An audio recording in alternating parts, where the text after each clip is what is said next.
우리가 오늘 4장 35절부터 봉독을 하였는데 4장 35절부터 6장 6절에서는 한 주제에 대해서 쭉 말씀을 하세요. 그 몇 가지 사건들이 나오는데 한 주제에 대해서 말씀을 하십니다. 첫 번째 사건에서 예수님은 평범한 폭풍을 잠잠케 하신 것이 아닙니다. 배를 침몰시키고 위협하는 성난 광풍을 잠잠케 하셨습니다. 우리 예수님은 바다에서 죽을 위기에 처해 있는 제자들을 구출하시는 우리 주님이심을 말씀하십니다. 그리고 5장을 보면은 호수 건너편 거라사인의 땅에서 예수 그리스도께서는 약간의 귀신 들린 자에게서 귀신을 쫓아내신 것이 아닙니다. 수많은 군대 귀신에게 희생을 당한 사람에게서 그 군대 귀신을 쫓아내십니다. 아무도 이 흉측한 사람을 제어할 힘이 없었습니다. 그래서 그 사람은 사회로부터 쫓겨났습니다. 죽음의 영역인 무덤들 가운데에서 살아야 했습니다. 그리고 5장 21절에서는 우리 예수님은 배를 타시고 다시 맞은편으로 건너가십니다. 그때 사람들이 예수님을 환영합니다. 예수님은 12일 동안 의사들을 괴롭혀왔고 삶의 활력을 빼앗긴 그 만성 질병을 앓고 있었던 한 여인을 구출하십니다. 그 여인은 거의 죽을 지경에 있었습니다. 그리고 예수님은 병에 걸린 아이를 낫게 하셨습니다. 낫게 하셨을 뿐만 아니고 죽은 그 아이를 죽음에서 일으켜내십니다. 이러한 일련의 사건들에서 아버지께서 우리에게 말씀하시는 것이 무엇입니까? 이러한 사건들을 통해서 하나님 아버지께서는 우리들에게 무엇을 말씀하시려고 하시는 것입니까? 우리 예수님은 우리의 생을 위협하는 외적인 폭풍을 잔잔하게 하시는 주님이시라는 것을 말씀하십니다. 그뿐만 아니라 우리 영혼을 위협하는 고통, 그리고 영혼을 위협하는 슬픔이라고 하는 내적인 폭풍까지도 잔잔케 하시는 능력을 소유하신 분이라는 것을 말씀하고 있는 겁니다. 우리 예수님은 사탄의 세력과 쇠약하게 하고 더럽히는 질병을 다스리시는 주님이시라는 것입니다. 그뿐만 아니라 자연과 죽음의 세력들을 주관하시는 분이시라는 것을 말씀하고 있는 거예요. 그래서 우리는 예수님은 어떤 분이신가를 분명히 알아야 합니다. 마가는 예수 그리스도에게서 고침받은 사람들이 처했던 상황을 더욱더 자세하게 말씀하고 있습니다. 그들은 필사적으로 주님을 찾았습니다. 이게 중요합니다. 그들은 한결같이 필사적으로 주님을 찾았고 주님께 매달렸습니다. 제자들은 극단적인 곤란을 당했습니다. 그리고 예수 그리스도께서 주무시는 동안에 이 갑작스러운 광풍으로 어쩔 줄을 몰랐습니다. 거라사인의 지방에 귀신 들린 그 남자는 다른 사람들에게서 매를 맞고 쇠사슬에 묶였습니다. 이제는 스스로 돌로 자기 자신을 치고 있습니다. 자학을 하고 있습니다. 5장 22절에서는 죽음의 문턱에 와 있는 소녀의 아버지가 딸을 회복시켜 달라고 필사적으로 주님을 간구하면서 주님 발 앞에 엎드립니다. 혈루증을 앓던 여인은 기적이라고 하는 이 필사적인 희망을 가지고 주님의 겉옷을 만집니다. 예수 그리스도께 마음이 열려있는 사람들은 이처럼 필사적으로 주님께 도움을 구합니다. 우리도 만일에 예수 그리스도에 대해서 마음이 열려있다고 하면은 이러한 사람들처럼 필사적으로 주님께 도움을 구할 수밖에 없습니다. 우리는 예수 그리스도께 필사적으로 간구하며 매달려야 합니다. 우리가 35절의 말씀을 좀 더 자세하게 살펴보도록 하십시다. 우리 예수님은 온종일 강팍한 심령을 가진 사람들에게 말씀을 전하셨습니다. 이것은 참 힘든 일입니다. 그 모든 일을 마치시고 육신적으로 완전히 지쳐 있었습니다. 그래서 배 밑바닥에서 조용히 잠이 드셨습니다. 이 고물이라고 하는 것은 이 배 밑에 들어가서 조용히 잠이 드셨습니다. 그때 큰 광풍이 일어났습니다. 높은 파도가 배에 부딪히니까 그 물결이 배 안에 들어와서 배에 막 가득 차게 되었습니다. 배가 그냥 침몰하게 된 겁니다. 그러나 그러한 노한 광풍 가운데에서 우리 예수님은 주무시고 계셨습니다. 예수님의 모습은 두려워하고 있는 제자들과는 완전히 대조적이었습니다. 우리 예수 그리스도께서는 하나님을 절대적으로 신뢰하고 계셨습니다. 그 정표가 아무런 걱정 없이 그러한 상황 속에서도 주무셨다는 이것으로 나타나고 있습니다. 예수님은 주무셨어요. 왜? 하나님 아버지를 신뢰하고 있었기 때문에. 시편 3편 5절에서는 내가 누워 자고 깨었으니 여호와께서 나를 붙드심이로다. 내가 어떤 상황 속에서도 누워 자고 깹니다. 왜 그렇습니까? 여호와 하나님께서 나를 붙들고 계시기 때문에 그렇게 할 수 있다는 것입니다. 수많은 대적들이 나를 에워싸고 나를 삼킬 듯이 달려드는 그런 상황에서도 나는 편안히 누워 자고 또 편안히 깨었다는 겁니다. 왜? 여호와께서 나를 붙들고 계시기 때문에.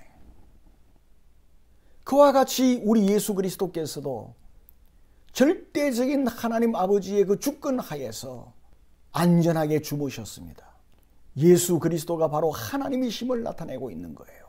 하나님의 주권과 안전의 그 상징이 그리스도 예수께 그대로 나타나고 있는 겁니다. 그러나 제자들은 어떻게 생각했습니까? 예수님이 걱정 없이 주무시는 것을 자기들의 행복을 보장해 주는 하나님에 대한 신뢰의 증거로 생각하지 않았어요. 하나님 아버지께서는 그리스도를 통해서 이처럼 너희들도 평안하게 해 주실 것이라는 그 증거로 생각하지 않았다는 겁니다. 그들은 우리 예수 그리스도께서 그러한 광풍 속에서도 편안하게 주무시고 계시는 것을 보고 자기들에게 전혀 관심을 가지지 않는 것으로 판단했습니다. 자기들에게는 관심이 없었기 때문에 이 광풍 속에 우리가 죽어가는데 그냥 주무시고 계시구나, 그렇게 생각한 거예요. 그래서 제자들은 정말 불평이 꽉 차가지고 성난 소리로 예수님을 깨웠습니다. 선생님이여, 우리가 죽게 된 것을 돌보지 아니하십니까? 그러나 예수님의 그러한 쉬심은 예수 그리스도의 신적인 주권에 대한 분명한 확정입니다. 우리 주님은 창조주 신이시라는 겁니다. 그것에 대한 분명한 확정이에요. 광풍의 엄청난 세력은 예수님이 일어나서 말씀하실 때 즉시 정복당했습니다. 제자들이 두려워 부르짖을 때에 예수님은 말씀으로 바람을 꾸짖으심으로 응답하십니다. 예수님은 단지 말씀으로 잔잔케 하신 거예요. 이것은 바다를 창조하신 하나님만이 하실 수 있는 일을 우리 예수 그리스도께서 행하시는 그 권세를 가졌다는 것을 보여주고 있는 겁니다. 창조주만이 하실 수 있는 거예요. 우리 예수님은 성부 하나님과 똑같이 바다, 즉 혼돈과 악의 장소에 대한 지배권을 가지고 있습니다. 우리가 계시록을 보면 이 바다는 혼돈과 악의 장소로 묘사되고 있습니다. 제자들이 그러한 권능을 가지고 계신 분과 지금 바다를 건너가고 있는 거예요. 이러한 창조주와 함께 바다를 건너가고 있다는 겁니다. 그렇기 때문에 제자들은 그 어떤 두려움도 가질 근거가 없습니다. 왜? 창조주가 함께 계시기 때문에. 왜 두려워합니까? 두려워해야 할 이유가 전혀 없었던 겁니다. 제자들은 예수님과 함께 함으로 그 어떤 걱정도 할 필요가 없었습니다. 제자들의 신앙은 계속 자라나야 한다는 것을 말하고 있는 거예요. 아무런 걱정을 할 이유가 없음에도 불구하고 그들은 걱정했거든요. 우리도 그렇지 않습니까? 임마누엘의 하나님, 우리와 함께 주님이 계시는데 우리에게는 아무런 걱정할 이유와 근거가 전혀 없음에도 불구하고 얼마나 많이 걱정합니까? 그렇기 때문에 우리는 계속해서 우리의 신앙이 자라야 한다는 것을 보여주고 있는 거예요. 삶의 어려운 상황을 통해서 우리는 단단한 강철처럼 단련을 받아야 한다는 것을 말씀하고 있습니다. 상황이 어려워질 때 그런 것을 통해서 창조주께서 나와 함께 하신다는 사실을, 그것만을 붙들고 우리도 평안할 수 있고 걱정과 근심에 빠지지 않을 수 있는 그러한 단단한 강철과 같은 믿음으로 훈련을 받아야 한다는 것입니다. 바다가 조용해진 다음에 우리 예수 그리스도께서는 제자들을 꾸짖습니다. 무엇 때문에 꾸짖습니까? 믿음 없음을 책망하십니다. 우리 예수 그리스도께서는 제자들에게 돈을 벌지 못한 것으로 책망하지 않습니다. 유명세가 없다는 것으로 책망하지 않으십니다. 딱 한 가지입니다. 믿음 없음을 책망하십니다. 어찌하여 이렇게 무서워하느냐? 너희가 어찌 믿음이 없느냐? 라고 하시면서 책망하십니다. 여기에서 이 믿음은 무엇이죠? 예수 그리스도의 인격 안에 나타난 하나님의 능력에 대한 믿음을 가리킵니다. 우리는 예수 그리스도는 창조주시고 하나님이시다라고 하는 이 믿음을 가져야 하는 것입니다. 이 사건을 통해서 제자들은 예수 그리스도를 전적으로 의지해야 함을 배웠습니다. 저와 여러분도 마찬가지입니다.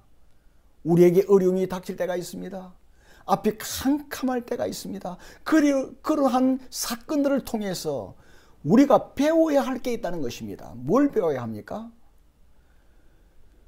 우리 예수 그리스도만을 전적으로 의지하는 것을 배워야 합니다. 예수님은 우리의 피난처이시며 우리의 능력이시요 곤란 중에 언제나 만날 도움이시며 우리의 위로이시라는 사실을 우리가 배워야 하는 것입니다. 지금도 압제자들이 바다의 풍랑과 같이 큰 소리를 내면서 우리를 위협할 수가 있습니다. 크고 작은 어려움과 걱정과 경제적인 문제들이 바다의 풍랑과 같은 큰 소리로 우리를 위협할 수가 있습니다. 그렇다 할지라도 우리는 언제나 그리스도 예수께서는 그 모든 압제자들과 그 모든 문제들의 분노를 잠잠케 하실 수 있는 분이라는 사실을 우리는 믿어야 합니다. 우리는 그 어떤 것들도 두려워하지 말아야 합니다. 왜? 우리 그리스도 예수께서 우리와 함께 계시기 때문에 우리는 두려워하지 말아야 합니다. 이 사실을 이 본문이 말씀하고 있는 거예요. 믿음은 나면서부터 가지고 나온 것이 아닙니다. 믿음은 대부분 상황에 따라서 썰물처럼 확 밀려갔다가 또 밀물처럼 밀려올 수 있습니다. 어쩌면 위기 상황에서 보통 실족할 수가 있습니다. 제자들의 두려움과 믿음의 결핍에도 불구하고 우리 예수님은 폭풍을 제어하십니다. 그리고 그들을 구해내십니다. 그들이 계속 안전한 삶을 살아갈 수 있도록 그들을 보존하십니다. 그들이 이처럼 믿음이 결핍한 가운데서도 우리 주님은 그렇게 하셨다고 하면은, 만일에 우리들에게 믿음이 있다고 하면은 우리 예수 그리스도께서는 우리를 통해서 얼마나 놀랍고 엄청난 일을 하시겠습니까? 그래서 우리들에게 겨자씨만한 믿음이라도 우리들에게 있어야 하는 것입니다. 그런데 보시기 바랍니다. 이 본문의 말씀을 보면은 폭풍우가 잠잠해진 다음에도 제자들은 계속해서 두려워했습니다. 성경을 보면은 몹시 두려워했다고 말합니다. 그들의 두려움이 사그라지지 않았어요. 제자들의 두려움은 배에 함께 타고 계시는 이 바다에 대한 신적 지배력을 행하신 예수 그리스도에게로 두려움이 옮겨지고 있어요. 이상하지 않습니까? 처음에는 광풍으로 인해서 두려워했습니다. 이제는 예수 그리스도께서 바다를 잔잔하게 하셨습니다. 예수 그리스도께서는 신적인 지배력을 가지신 창조주 하나님이시라는 것을 증명해 보였습니다. 그렇게 되니까 제자들이 이제는 예수님을 두려워합니다. 제자들은 예수 그리스도의 그 위대한 행적을 보고 목격을 하고 그것을 또 예수님께서 말씀하시는 것을 들었습니다. 그럼에도 불구하고 그들은 여전히 의심하고 두려움에 사로잡혀 있습니다. 우리가 41절을 보면은 거기에 더해서 제자들은 폭풍과 바다를 모두 잔잔하게 하실 수 있는 하나님의 능력을 목격하고도 두려워하는 것입니다. 우리는 기억해야 됩니다. 이러한 이적은 믿음을 강화시켜주는 사건이 되어야 되는 겁니다. 우리가 성경을 볼 때, 이러한 이적을 볼 때, 이적을 통해서 우리의 믿음이 강화되어야 된다는 거예요.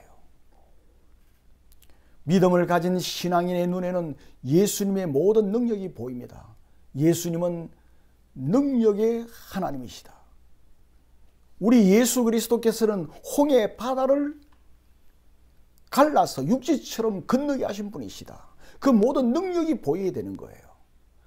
반면에 영적인 소경들은 예수 그리스도가 바알세불의 힘을 빌어서 일한다고 생각하는 거예요.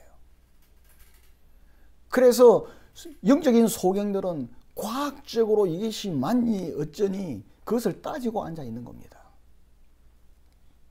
자연도 다스리시는 이적을 통해서 예수님은 하나님의 아들이라는 결정적인 증거를 제공하고 있습니다.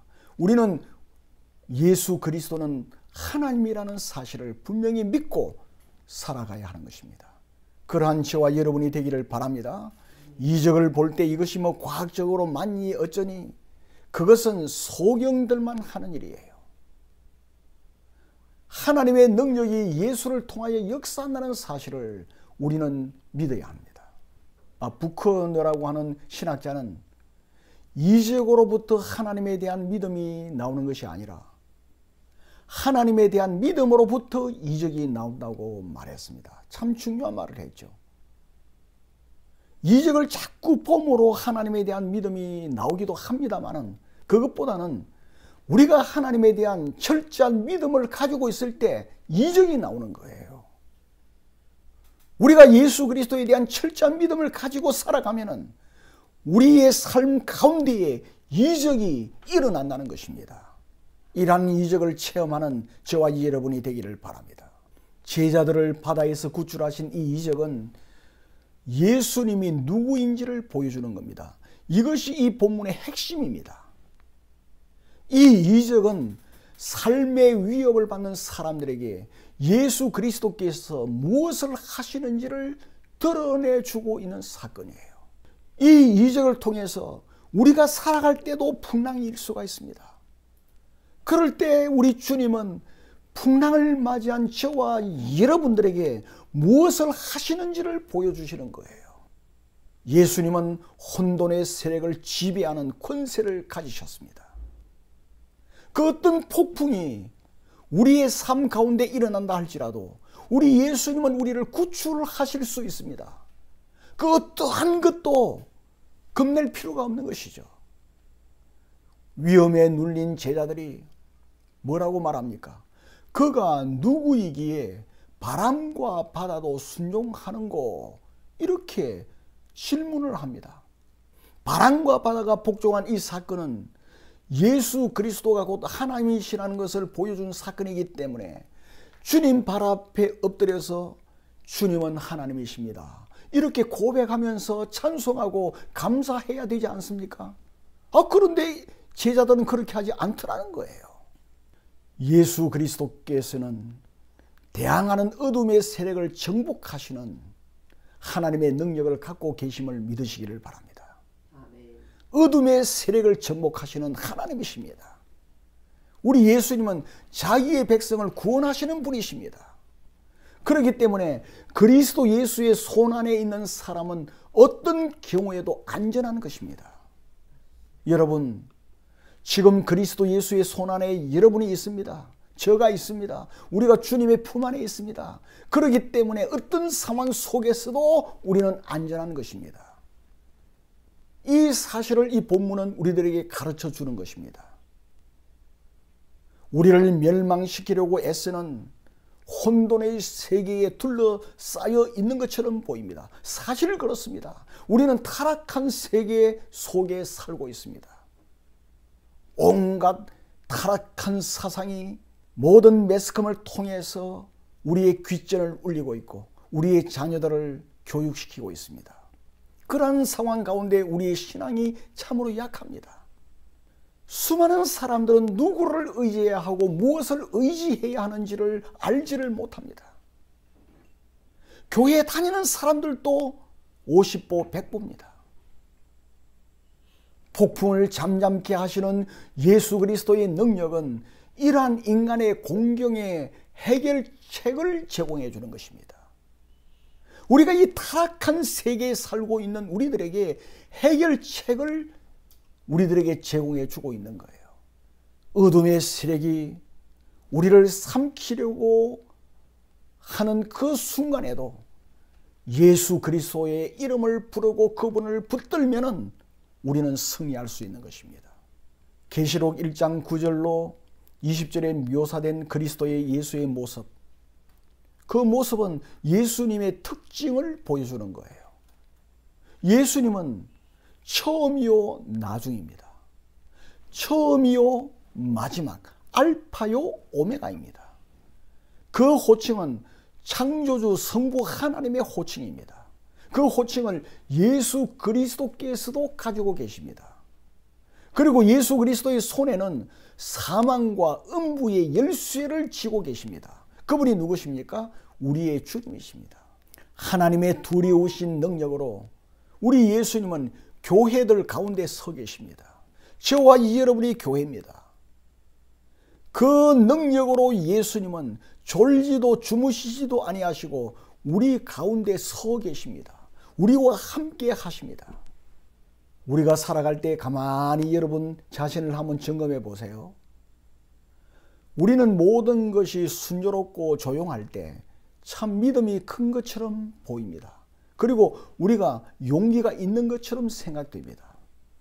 그러나 극단적인 압력을 우리가 받게 될 때 용기와 확신이 사라져 버립니다. 그리고 두려움에 떨게 되는 것입니다. 지금 마가는 왜 이 마가복음을 기록했습니까? 성령의 인도로 이 마가복음을 기록한 목적이 무엇이죠? 그 당시 극단적인 압박을 받았습니다.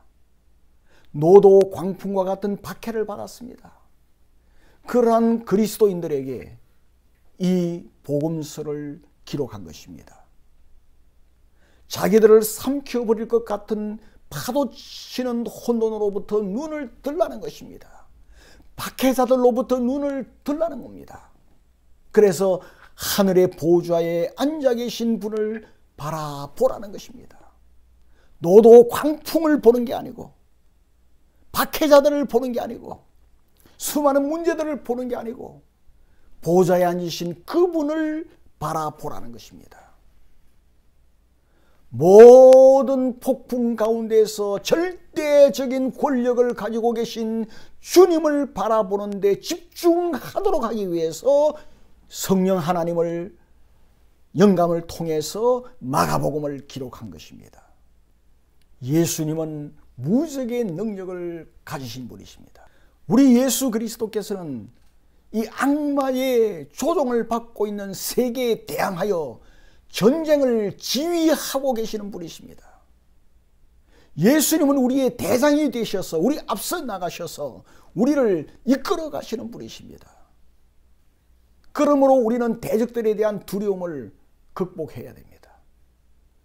그 어떤 대적도 주님 앞에서 살아남을 수가 없습니다. 이 말씀은 우리가 시편 2편에서 열방을 향하여 웃고 계시는 하나님을 바라보도록 만드시는 것입니다. 열방이 하나님을 향해서 마치 하나님이 없는 것처럼 말하고 떠듭니다. 그럴 때 하나님께서는 어떻게 하십니까? 하늘에 계신 우리 하나님이 웃으시며 라고 말합니다. 우리는 우리를 위협하고 두려움으로 마비시키고 있는 폭풍들을 쭉 열거해 볼 수가 있습니다. 여러분의 지난날에도 얼마나 이러한 폭풍들이 많았습니까? 지금도 이 폭풍들이 넘실대고 있을지도 모릅니다. 우리는 우리의 눈을 그러한 폭풍에게 맞추는 것이 아니라 만물을 통치하시는 분에게로 향해야 합니다. 우리는 우리의 눈을 들어 하늘의 보좌에 앉으셔서 천하 열방의 그 가소로운 모습을 바라보고 웃고 계시는 하나님을 바라봐야 되는 것입니다. 사도 바울을 보시기 바랍니다. 사도 바울은 박해의 극심한 위험에 직면하였습니다. 자신이 완전히 깨어져 버렸습니다. 살 소망이 끊어지는 것처럼 느꼈다고 말합니다. 우리가 고린도후서 1장 8절을 보면은 살 소망까지 끊어졌다, 그렇게 느꼈다고 말하고 있습니다. 그것이 사도 바울이 처한 형편이었습니다. 그러나 사도 바울은 고린도후서 4장에서 뭐라고 고백합니까? 우리가 사방으로 우겨쌈을 당하여도 쌓이지 아니하며 답답한 일을 당하여도 낙심하지 아니하며 박해를 받아도 버림받지 아니하며 거꾸로 뜨림을 당하여도 망하지 않는다고 고백합니다. 이것이 그리스도인의 모습입니다. 대적들이 채찍질을 하고 우리가 실패를 하고 있는 것처럼 보일 때가 여러 번이 한두 번이 아닐 것입니다. 그러나 예수님은 영원한 멸망으로부터 이미 우리를 구원하셨습니다. 십자가에서 우리를 구원하셨습니다. 이러한 사실에 대한 믿음이 용기와 신뢰심을 가지게 만듭니다. 주님만을 의지하게 만듭니다. 그 주님을 의지하는 믿음이 모든 위험을 극복하게 하는 것입니다. 모든 대적을 이기게 하는 것입니다. 우리의 배가 대적의 물결에 흔들리고 우리의 인생에 물이 들어와 가지고 우리 인생이 바다에 빠지려고 할 때 우리는 어떻게 처신해야 하겠습니까? 우리는 그러한 때 정신을 잃어버리고 두려워함으로 어쩔 줄을 몰라 할 수도 있습니다. 그렇게 되면 우리도 제자들처럼 예수님으로부터 책망을 받게 되는 것입니다. 그 어떤 때라도 우리는 예수님은 하나님이시고 예수님께서는 나를, 우리의 가정을, 우리를 보호하고 계신다는 이 믿음으로 담대함을 가져야 하는 것입니다. 그리할 때 사탄의 세력은 그리스도 예수로 인하여 반드시 무너질 수밖에 없습니다. 반드시 무너집니다. 예수님은 마귀가 황폐함을 몰고 들어와 가지고 혼돈하게 한 세계에 하나님의 통치의 질서를 회복시키는 것입니다. 마귀는 우리를 공격해서 우리 삶이 두려움으로 뒤죽박죽 되도록 그렇게 해서 갈팡질팡하고 실패하도록 만들기 위해서 온갖 노력을 기울입니다. 온갖 계계를 기울이는 거예요. 그러나 우리가 주 예수 그리스도에 대한 믿음을 가지고 주님을 바라보고 주님을 신뢰하고 나가면 우리 주님께서는 그 모든 마귀의 계계를 단순간에 다 평정시키고 하나님의 통치를 회복시켜요. 우리 심령 속에, 우리 가정에, 우리의 삶에 주님의 평안, 주님의 질서, 주님의 놀라운 축복이 임하게 하시는 것입니다. 여러분, 우리는 이것을 꼭 믿어야 합니다. 얼마나 많은 사람들이 우리를 파괴하려고 으르렁거리는 주위 환경과 폭풍우 때문에 걱정합니까? 수많은 사람들이 걱정 근심합니다. 그 걱정 근심에 빠져서 도와달라고 부르짖지만 하늘로부터는 냉혹한 침묵만이 흐른다고 느낄 때가 얼마나 많습니까? 밤을 새우며 부르짖어도 하늘에서 한마디 대답도 없는 그 냉혹한 침묵을 경험할 때가 많이 있었을 것입니다. 마치 예수 그리스도께서 우리의 상황도 모르고 주무시는 것처럼 느낄 때도 있습니다.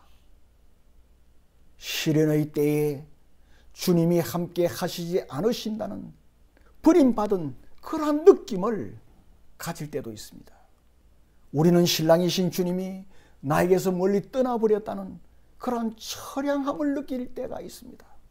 태풍이 우리의 삶을 휩쓸어 갈 때 마치 예수님을 우리에 대해서 냉담하고 배 밑에서 주무시거나 안 계시는 것처럼 그렇게 느껴질 때도 있습니다.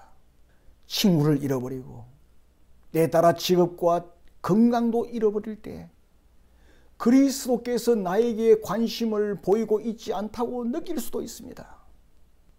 그러한 것들이 우리를 절망하게 만드는 것입니다. 그러한 마음들이 우리를 고통스럽게 만드는 것입니다. 여러분, 우리는 기억해야 됩니다. 우리는 지금 천국에서 살아가는 게 아닙니다. 우리는 인생살이에서의 폭풍은 그 누구도 피할 수 없는 삶의 일부분임을 알아야 하는 것입니다. 폭풍이 일어나는 것, 삶의 일부분입니다.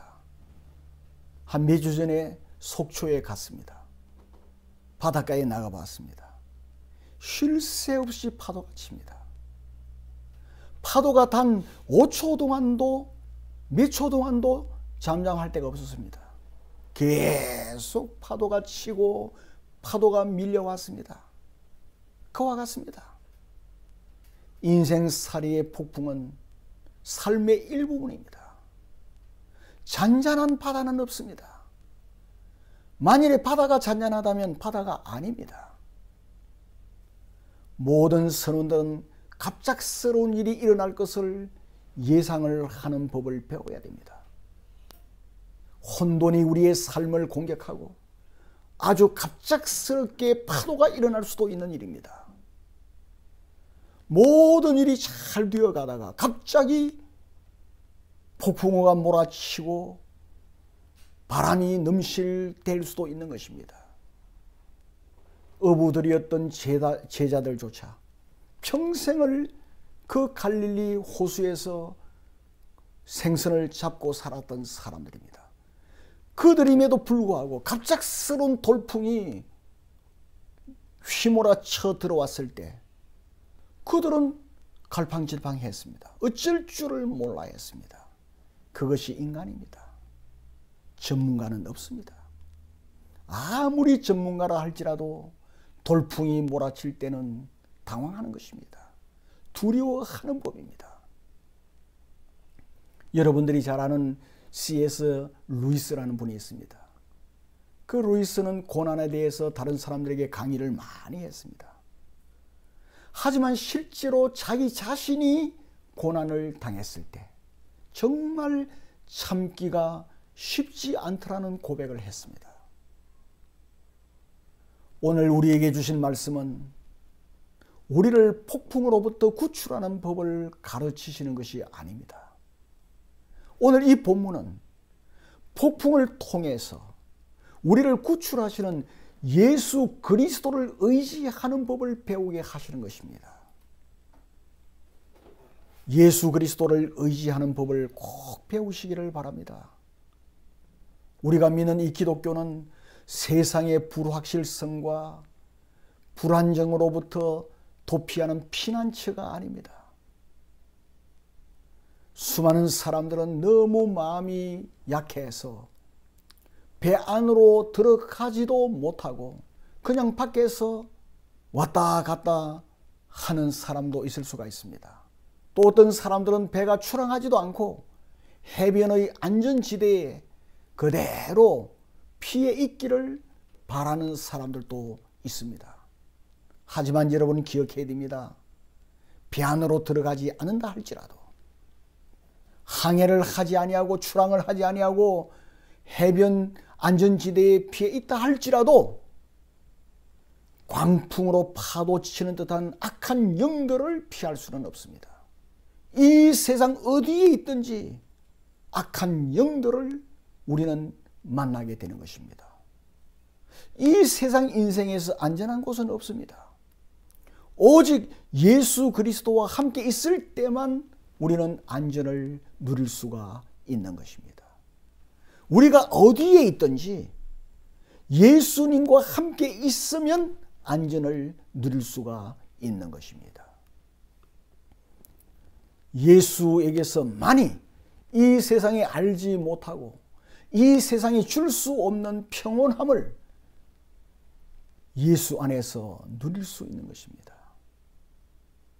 사랑하는 성도 여러분, 이 세상 그 어디에도 피할 언덕은 없습니다. 오직 그리스도 예수 안에 있을 때만이 우리는 안전할 수 있음을 여러분 꼭 믿으시기를 바랍니다. 우리 그리스도인들은 예수 그리스도께서 사놓은 폭풍을 잠잠하게 하셨기 때문에 자연적인 것이든 초자연적인 것이든 삶과 죽음으로부터 두려워할 이유를 가지고 있지 않다는 사실을 기억하시기를 바랍니다. 예수님은 어떠한 폭풍도 잠잠하게 하십니다.